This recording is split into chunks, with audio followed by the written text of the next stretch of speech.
Kompas Pagi kami lanjutkan saudara bersama saya Yan Rahman. Ada informasi dari Bupati Meranti Muhammad Adil yang diduga terjaring OTT Komisi Pemberantasan Korupsi atau KPK di Kepulauan Meranti, Riau.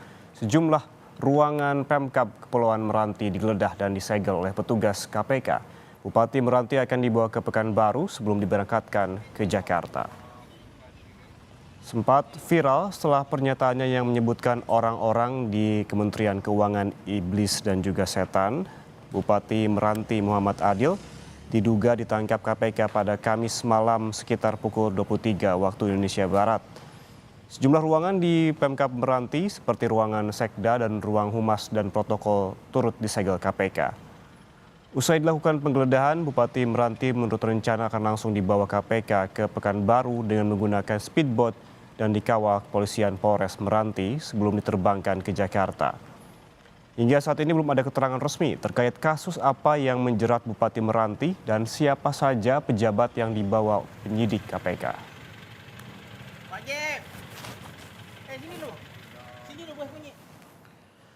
Kepala Pemberitaan KPK Ali Fikri membenarkan telah dilakukan operasi tangkap tangan terhadap sejumlah pejabat di Kabupaten Meranti. Ini disampaikan Ali Fikri lewat pesan singkat kepada wartawan.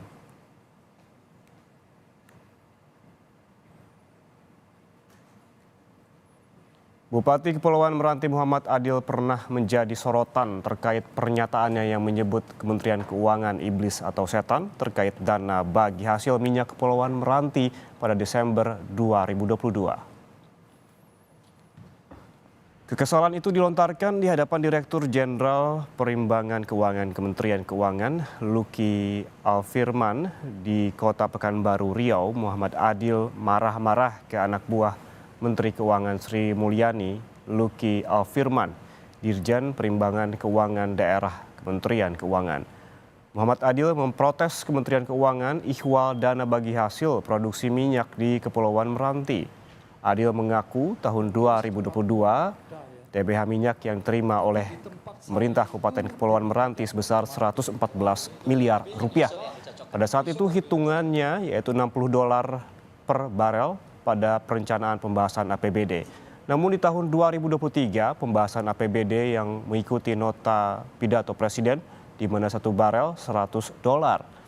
Mantan anggota DPRD Riau itu kesal karena setelah didesak beberapa kali Kementerian Keuangan baru menerima DBH $100 per barel.